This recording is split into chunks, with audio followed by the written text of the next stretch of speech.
Greetings to my dear students. आज हम लोग न्यू चैप्टर करने वाले क्लास 5 का आवर एनवायरनमेंट। सो आप रहते हो, आप अपने आसपास बहुत सारी चीज़ें देखते हैं, एयर, वाटर, रोड, ब्रिजेस, बहुत सारी चीज़ें देखते हैं, सूखी ज़मीन, हरी भरी ज़मीन, बहुत सारी चीज़ें देखते हैं। उन सारी चीज़ों में आप लिविंग थिंग्स भी देखते हैं, नॉन लिविंग थिंग्स भी देखते हैं, राइट? लिविंग थिंग जैसे एनिमल, प्लांट्स, नॉन लिविंग जैसे सनलाइट, मिनरल्स, सॉइल, ये सारी चीज़ें आप देखते हैं। ये सारी चीज़ें जो है वो इन्वायरमेंट के अंदर आता है। तो इन्वायरमेंट जो है वो एक प्लेस है, पीपल है, थिंग्स है, नेचर है, जो कि लिविंग ऑर्गेनिज्म को घेर के रखा है। ठीक है, जैसे फॉर एग्जांपल आप यहाँ पे देख सकते हैं कि क्या है, पॉन्ड है, पत्थर्स है, रैबिट है ना? तो ये सारा चीज़ क्या है, इन्वायरमेंट के अंदर आता है। तो वी कैन से दैट कि इन्वायरमेंट मीन्स सराउंडिंग्स, एक ऐसा सराउंडिंग जहाँ पे लिविंग ऑर्गेनिज्म जो है वो दूसरे लिविंग ऑर्गेनिज्म के साथ सपोर्ट सिस्टम प्रोवाइड करते हुए एक साथ रहते हैं। Okay, now will move on to ecology. So what is ecology? So ecology is the scientific study that how organism दूसरे नॉन लिविंग एनवायरनमेंट के साथ इंटरैक्ट करते हैं। जैसे फॉर एग्जांपल किस तरह से लिविंग बींग्स का लाइफ डिपेंड करता है ऑक्सीजन के लिए जो आप सांसें लेते हैं, फिर किस तरह से आप देखो कि बिना पानी के आप जिंदा नहीं रह पाते। यहाँ पे लिविंग थिंग्स जब दूसरी लिविंग थिंग्स पे या नॉन लिविंग थिंग्स पे डिपेंड करता है, तो जिस ब्रांच, साइंस के जिस ब्रांच में हम लोग इन दोनों के रिलेशनशिप के बारे पढ़ते हैं उसको कहते हैं इकोलॉजी। जैसे फॉर एग्जाम्पल अगेन आप देखो कि मछली लिविंग थिंग्स है बट वो बिना पानी का नहीं रह सकती।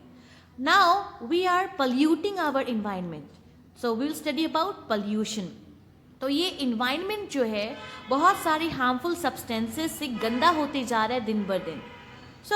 ये जो बैड कंडीशन है हमारे इन्वायरमेंट का in relation to quantity and quality, so this is referred to as pollution.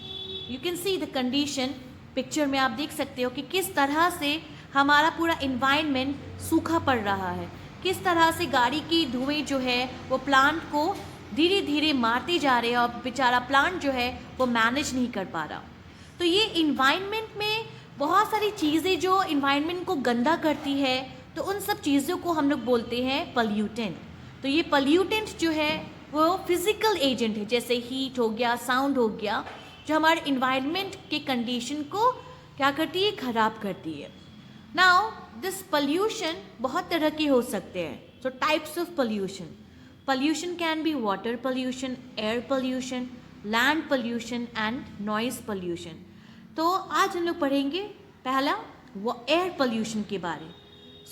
आप जिस चीज़ से सांस ले रहे हैं वो गंदा होते जा रहा है। यू कैन सी कि हमारा नाक में, आप यहाँ पे देखो पिक्चर में कि हमारा नाक कितनी गंदगी को इनहेल कर रहा है। Air pollution is introduction to harmful material into the atmosphere. जब हमारे एटमॉस्फेयर में, हवाओं में बहुत सारी गंदगी, ठीक है, गैसेस, धुआं, फैक्ट्री से धुआं, स्मोक वगैरह, गाड़ियों से निकलता हुआ धुआं, जो हम लोग गार्बेज जलाते हैं उससे निकलता हुआ धुआं, पेट्रोल डीजल जो बर्न करते हैं, उन सारी चीज़ों से जो गंदगी निकलती है और हमारे हवाओं में मिक्स हो जाता है, उसी को हम लोग बोलते हैं that dirty air is known as air pollution. तो क्या क्या रीज़न है एयर पॉल्यूशन का? बहुत सारा रीज़न है एयर पॉल्यूशन का। जैसे फॉर एग्जाम्पल आप देखो, गाड़ियों से धुआं निकलना, मोटर व्हीकल का एग्जॉस्ट, ठीक है, इंडस्ट्री से जो धुआं निकलते हैं, गाड़ियाँ मैन्युफैक्चर होती है, फर्टिलाइजर्स जो स्प्रे किया जाता है। तो हम लोग अपने इस एयर पोल्यूशन को कैसे रिड्यूस कर सकते हैं?